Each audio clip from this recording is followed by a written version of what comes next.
Agora vamos dar continuidade ao conteúdo de estrutura metálica relacionado com as barras de aço comprimida.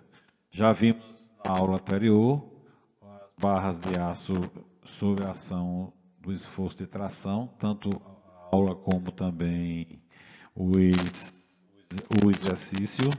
Agora vamos nos deter as barras com ação de compressão. Então, essas barras são todas importantes para o dimensionamento, que você vai fazer a verificação da estrutura, tanto a tração como a compressão. Agora sim, vamos fazer algumas considerações sobre a condição de instabilidade e a condição de flambagem. Lá no curso de resistência, que é pré-requisito deste aqui, vocês viram a questão de flambagem, onde se estudou a carga crítica de Euler. Assim sendo, foi possível chegar a qual é a carga crítica de Euler para que ocorra a flambagem, para que não ocorra a flambagem.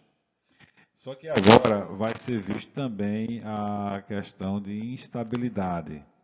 Aí o Igor vai fazer alguns comentários sobre instabilidade e sobre flambagem. Isso.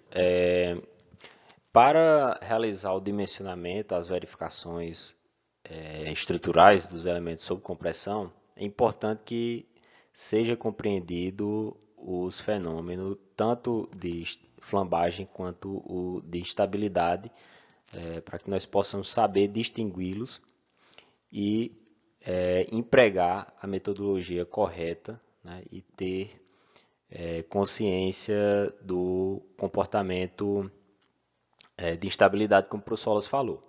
Então, para esse caso, para esse exemplo em específico, tomaremos como exemplo um pilar ideal, né, absolutamente reto, sem imperfeições de fabricação. Esse caso, óbvio, é uma abstração matemática, que normalmente na vida real não existirá, não ocorrerá, mas para fins de análise, iremos avaliá-lo. Então, submete-se uma força, né, aplica-se uma força perfeitamente concentrada, né, evitando as imperfeições de carregamento, e incrementa-se essa força gradativamente até atingir a chamada força crítica de flambagem, FE, também chamada força crítica de Euler. O pilar pode se manter na posição reta de equilíbrio instável, o qual, a partir dali, ele perde o equilíbrio, né? Ou seja, as cargas já não têm mais correspondência ali com os deslocamentos. Nesse caso aqui, a gente lembra que quando de resistência, tinha a questão da análise de estabilidade da carga. Então, uma coluna submetida a uma carga, eu fiz o quê? Eu coloquei uma superfície côncavo e uma esfera. E daí soltava a esfera no topo, a esfera ia se teve uma perturbação, então ela sempre ficava estável no mesmo ponto, devido à superfície côncavo. Era estável. No outro caso da instabilidade, era você colocar essa superfície côncavo agora uma superfície Concavidade para com baixo. cavidade para baixo, convexa. Daí você joga no topo dessa superfície convexa, você soltava uma esfera. Então ela ia perder, ninguém sabe onde é que ela ia ficar instável. Ela ia perder, saía do controle E do não campo retornava ao ponto de e origem. não retornava. Então ela sai, então isso já é o princípio da instabilidade do elemento como um todo. Eu estou falando aqui de elemento como um todo. Porque lá na frente Igor vai falar sobre a instabilidade local e por parte falando de um todo. Então esse era o exemplo que nós usamos naquele momento que tinha estabilidade. Um outro caso que eu falei também à época era que era uma superfície plana, você tinha uma esfera e você dava uma agitação, agitava essa esfera, e daí ela ia ficar instável em determinado ponto, que também não é interessante para do ponto de vista de estrutura. O que é correto é ter a estabilidade do elemento. Daí começa por aqui. É só uma recordação para vocês ter em mente o princípio de estabilidade e de instabilidade. É isso que o Igor acabou de falar. Então, dando sequência à apresentação, esse é o fenômeno, são os fenômenos que ocorrem quando a barra é submetida aos esforços de compressão. Quando os esforços externos se igualam aos esforços, à carga crítica de flambagem, a barra ela tende a fletir com um deslocamento VT ou VR, né? E à medida que esse carregamento ele começa a progredir com a aplicação da carga, é uma aplicação quase estática para evitar a influência dinâmica do carregamento, começa a se notar alguns fenômenos que ocorrem na seção desses elementos, que é a plastificação, no caso parcial da seção, ela irá ocorrer quando os esforços externos forem maiores do que a carga crítica de flambagem e menores do que a carga última resistente da barra. Então ocorre uma plastificação parcial da seção. Quando a carga de compressão se iguala à carga última da seção, ocorre a plastificação total dessa seção e em seguida, onde em seguida culmina no colapso do elemento estrutural.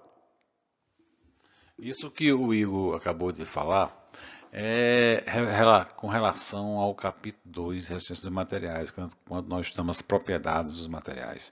Aquele ensaio que tinha quando era um material dúctil, que no caso é o aço, é um material dúctil, daí se fazia o ensaio de aplicar uma força e tinha deformação. E ele tinha uma curva que ele ia inicialmente linear, chegava a passar por tensão de escoamento e ia já para a fase de plastificação. Depois, naquele momento, ele ganha resistência, só que ele vai até chegar à resistência última. A partir dali, ele já vai começando um processo de plastificação. E o que é a plastificação? Após a tensão de escoamento aqui, ele se deforma e não volta mais à condição inicial.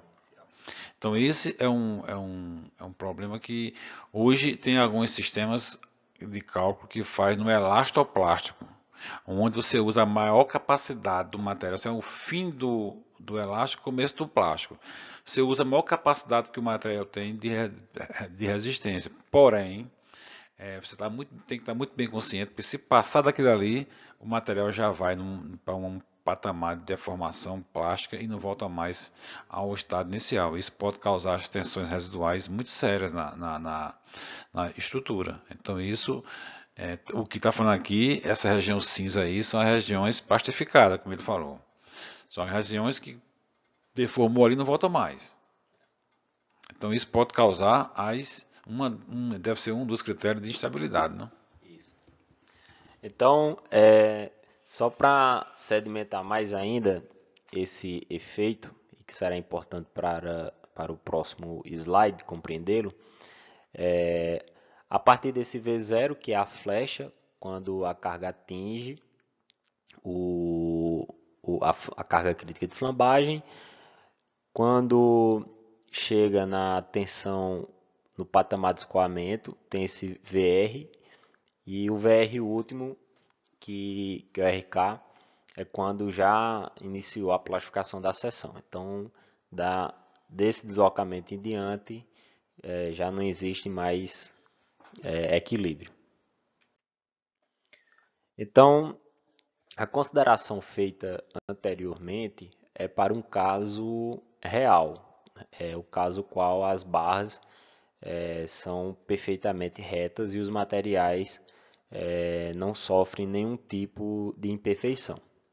Só que no caso real, caso do dia a dia, os casos os quais nós iremos dimensionar as estruturas, esses elementos sofrem diversos danos, tanto do ponto de vista de material quanto geométrico. Daí é onde surgem as imperfeições. As imperfeições geométricas, que podem ser local ou global, as imperfeições de materiais que estão relacionadas às tensões de escoamento e às tensões residuais, e ainda as imperfeições mecânicas, que são devido às excentricidades que podem surgir tanto de carregamento quanto de apoio. Como foi visto no slide de barras perfeitas, a curva de deslocamento versus força, nós temos aqui para a condição ideal e abaixo a consideração dessa curva para uma condição real, onde é considerado as imperfeições de materiais, as tensões residuais. Então, para entender o comportamento de uma barra real, toma-se agora o seguinte exemplo, né? Um pilar real com imperfeições geométricas. Novamente, aplica-se uma força perfeitamente axial. Ao se incrementar o carregamento, a presença de imperfeições, no caso, essas imperfeições geram excentricidades, no caso, a força vezes essas excentricidades geram esforços de flexão, né?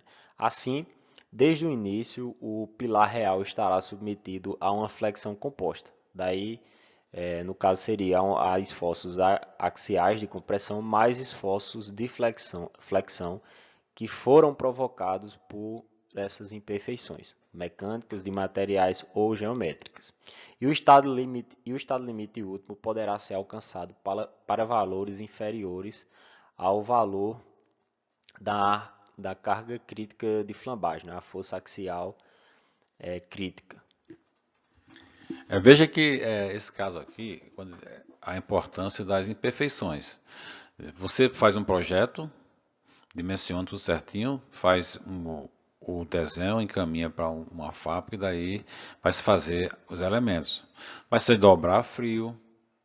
De repente, um indivíduo lá acha que tem que soldar alguma coisa. Quando solda, tem o efeito da temperatura, cria uma têmpera e altera o arranjo molecular naquele ponto. Então, isso gera uma imperfeição do material.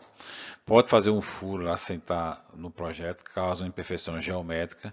E essas são as imperfeições que tem que ser levadas em consideração nesse caso. Até por isso que Igor diz, tem o projeto real, que é essa curva preta, e o projeto real, que é essa pontilhada, que vai levar em consideração todas essas ponderações feitas, que já é o princípio dos estados limite último. Então, para ilustrar essa questão tanto para perfis conformados a frio quanto para perfis extrusados ou laminados, esse gráfico aqui mostra os patamares de força, tanto para uma condição real, uma condição ideal, que é quando ocorre a flambagem que é guiada pela carga crítica de Euler, pelo o modelo de Euler, que é esse patamar aqui, tracejado, qual nós estamos vendo, e para as considerações, os patamares consideram, esses outros patamares inferiores, que é levado em consideração os regimes elástico rígido e elastoplástico, como o professor Wallace falou, mais as imperfeições. Como dá para notar, esse valor ele vai se reduzindo, né, cada vez mais até o ponto C, que por sua vez é um ponto muito próximo ali do primeiro ponto de tensão de escoamento. E é isso que consiste o projeto de barras sob compressão, é determinar esse ponto, o qual irá acontecer a instabilidade, que é um fenômeno, como a gente já viu antes, diferente da flambagem. Embora a deformação seja muito semelhante, são fenômenos diferentes. Um é devido à perda de equilíbrio da barra e o outro devido à perda de equilíbrio ocorre devido às imperfeições dos materiais e geométricas. Então, para realizar o dimensionamento de uma barra sob compressão, é preciso verificar todos os estados limite último. E quando uma barra submetida à compressão, acontece vários módulos de instabilidade no perfil. Esses módulos se dividem em estabilidade, agora já considerando local, que é aqui pela imagem o item A, é quando essa instabilidade ela acomete a placa que compõe a seção do perfil, o mesoalma. A distorcional, aqui pelo item B, que é quando o flange do elemento sofre uma flambagem lateral, como a gente está vendo aqui se abrindo as seções. O C, que já é uma flambagem global por flexão. O D, que é uma flambagem uma instabilidade por torção. E o E, que é o caso de flexotorção. Então, no dimensionamento tem que se verificar todos esses módulos e o valor de projeto que irá governar o cálculo será o valor a estabilidade de menor valor dentre todos os verificados. Então, para fazer essas considerações no projeto, as considerações de instabilidade, no caso de barras reais, as normas adotam as curvas de flambagem. Essas curvas de flambagem são ajustadas experimentalmente, onde é rompido várias peças sob compressão com diversas esbeltez. E o parâmetro referência para isso, para calcular esse fator de redução dado pela curva, é o índice de esbeltez reduzido.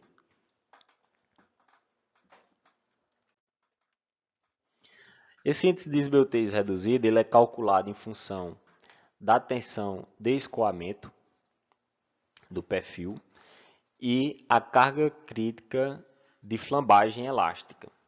Essa carga crítica de flambagem elástica ela é determinada também em função da característica do perfil, se é monossimétrico ou não, e é determinado para flexão simples, como nós estamos vendo aqui, em relação ao eixo X.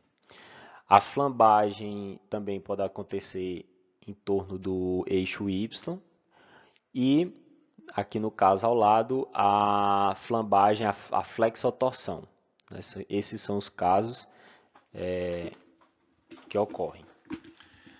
Só aqui, lembrando um pouco lá do curso de resistência, o mecânico dos materiais, aonde nós no capítulo 11 vimos coluna e nós vimos que nas flambagens que ocorrem em pilares e colunas, ocorre na direção de menor momento de inércia.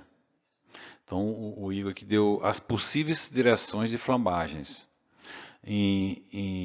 Na direção Y, em X e uma torção. Dependendo da carga aplicada, a predominância primeiro vai ser na flambagem de menor inércia.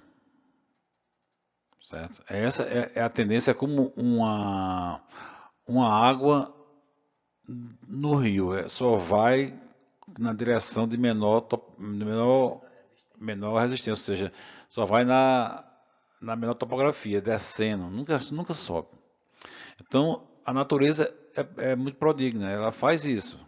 Ela dá, e daí os cientistas, ao longo da história, estudou e viu que a flambagem ocorre na direção de menor momento de inércia. Um perfil I, como está aqui apresentado, dentro das 3 possibilidades de flambagem, mas a predominância primeira vai ser a de menor momento de inércia.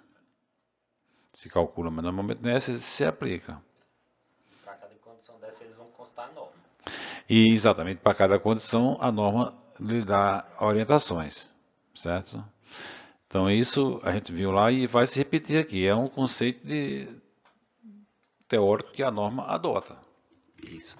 Então, como referência, para calcular esses valores de flambagem elástica, é consultar a norma brasileira.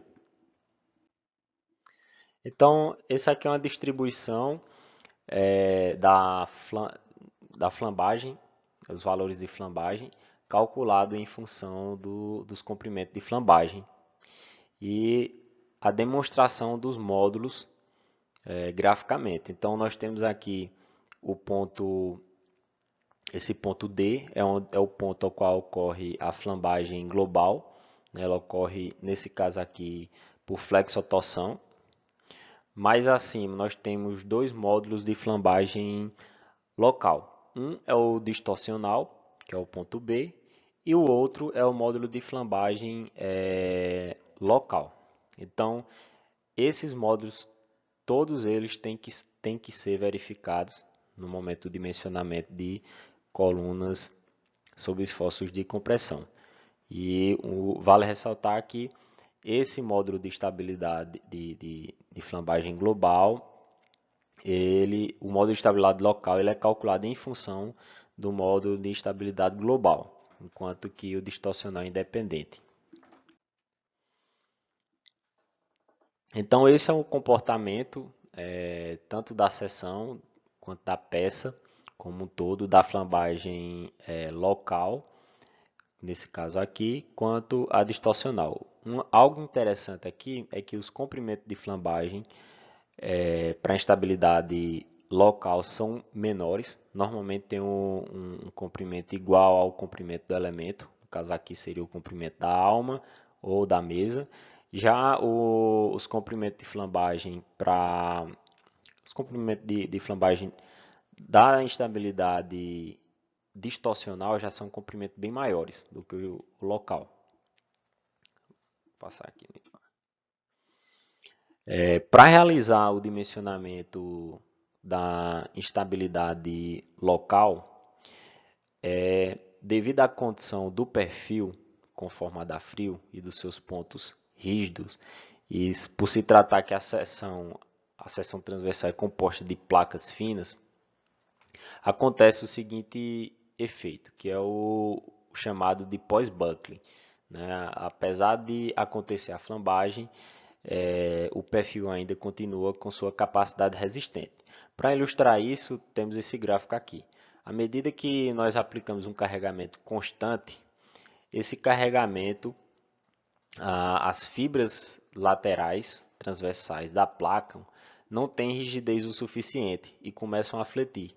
E a partir desse fenômeno de flexão, as cargas elas começam a migrar para as regiões mais rígidas. No caso, as regiões de apoio, que estão posicionadas onde ficam as curvaturas dos perfis, os pontos de curvatura. Até atingir a tensão de escoamento, vai existir umas zonas com maior concentração dessas tensões e outras com menor concentração de tensão. É aí onde entra o conceito de comprimentos efetivos, que foram estudados e ilustrados por von Karman. Esse conceito ele consiste em quê? Em dividir áreas que estariam tendo efetividade em resistir a esses esforços, que são considerados esses comprimentos como BF. Assim como a flambagem global, existem para local existem curvas de ajustes. Essas curvas de ajustes que servem para determinar os coeficientes de redução da flambagem ou global ou local, elas são determinadas em função do seu fator de esbeltez. Nesse caso aqui, ele chama apenas de fator de esbeltez. Por caso da flambagem global, é chamado de fator de esbeltez reduzido. A norma brasileira, ela, para o dimensionamento da flambagem local, ela disponibiliza o seguinte método, né, para o cálculo dos comprimentos efetivos. Para os elementos apoiados, que são os elementos AA, e os elementos de borda livres, né, quando tem apenas um lado tem apoio e o outro está livre, que são o caso dos enrijecedores dos perfis. Então, para essa condição aqui, onde o sigma é maior do que zero, nós usamos essas equações, que é calculada em função do índice de esbeltez reduzido para os elementos AA e para os elementos AL, que são os elementos de borda livre, emprega-se essa outra consideração.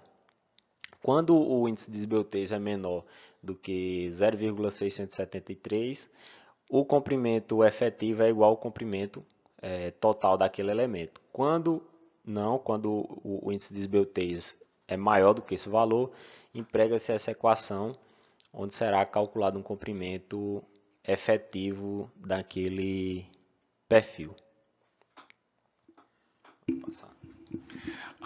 Esse coeficiente de esbeltez, ou índice de esbeltez, é a relação entre a área da seção transversal, não, é o comprimento lateral pelo a largura pela espessura. Daí você tem uma esbeltez das peças. Então esse esbeltez é o mesmo que vimos lá no capítulo lá 11, onde você tinha lá uma coluna que tem lá a seção por quadrada, então você tem B vezes B, B por B, e o comprimento dela é de 4 metros. Então qual é o índice de esbeltez? Aí você tem lá, você acha o índice de esbeltez. É essa relação que tem que ser feita porque daí, quanto maior a coluna, quanto maior a esbeltez, mais possibilidade de flambagem ela tem. E daí vai ser, por isso que entra nesse parâmetro aí. Então, dando continuidade às verificações da estabilidade local, né, no caso já para o dimensionamento, vimos os comprimentos efetivos. Esses comprimentos efetivos são calculados em função do índice de esbeltez reduzido. Esse índice de esbeltez reduzido é a raiz quadrada da razão entre a tensão efetiva de escoamento da seção e a tensão crítica de flambagem do elemento. No caso, se for um elemento enrijecido, no caso de borda livre, ou se for os elementos AA, referente à mesa ou à alma do perfil, os quais são elementos de placa.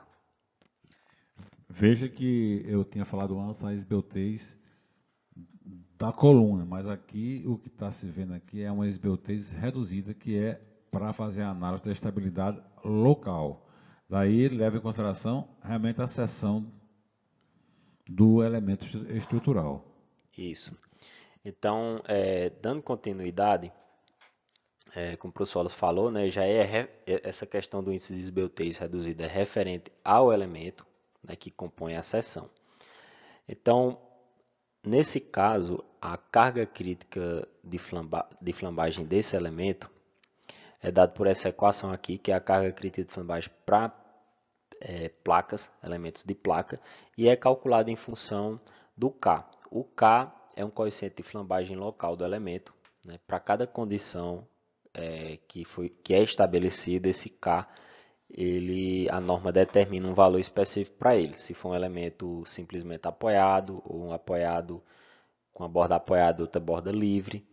Então, no caso, é só verificar esse valor pela norma. São aquelas condições das extremidades, se é birrotulada, se é engastada e rotulada, se é birrotulada. Então, são aquelas condições para você usar o comprimento de flambagem.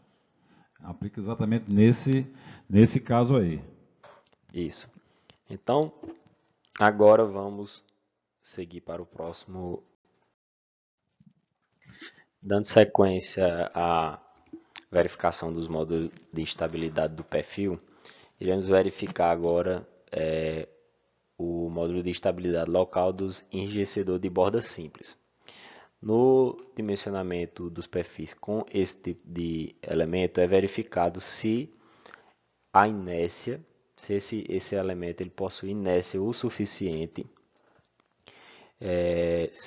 Caso contrário, é verificado qual a contribuição desse elemento no valor do K para o cálculo do elemento da mesa do perfil, para em sequência verificar os comprimentos efetivos. Na realidade, esse fator K que o Igor fala é relacionado com a rigidez da seção. Essa borda aí, ela tem uma contribuição na rigidez da seção. Então, as considerações que são feitas já nessa direção que ele vai explicar agora da questão das condições que são admitidas não sei se é de apoio, como é que chama aí, mas a contribuição na realidade dessa parte de enriquecimento para com a seção transversal como um todo. Isso. Então, são essas as verificações que nós iremos fazer a seguir.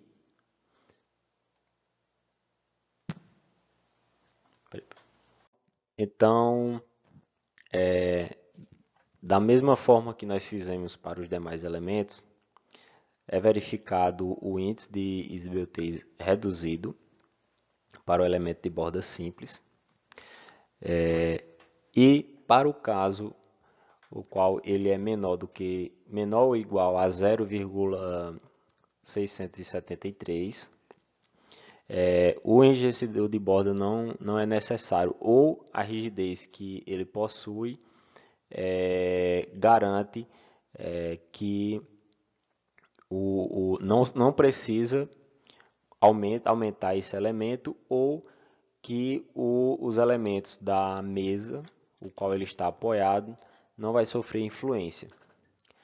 Quando ele é maior, o índice de esbeltez reduzido, que seria esse caso aqui, nós teríamos que calcular os valores de comprimento efetivo da mesa em função da sua inércia, em função da sua rigidez à flexão. Então, tendo isso em mente, verifica-se o momento de inércia de referência do enrijecedor de borda, que é dado por essa equação também normatizado, e o IS, que é o momento de inércia da seção bruta do enrijecedor em relação ao eixo que passa pelo seu centroide, e é paralelo ao elemento a ser enrijecido.